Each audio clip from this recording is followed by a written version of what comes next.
Hi guys, let me introduce you the import and export functionality for the flexible page builder.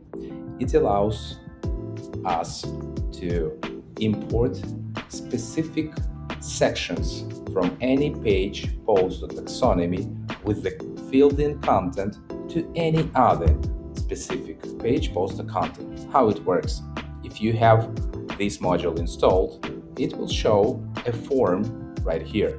So what you can do, you can import a file, JSON file, which is actually a previously dumped sections from another page.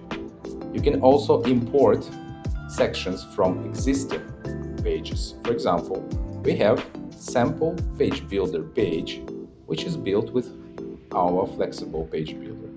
You may import all sections and they will be placed under the existing ones here, or you can import specific ones using this drop-down. Let's import animated numbers section. You just click on the import button, the page will reload and import the animated numbers section with the pre-filled content from that page right here.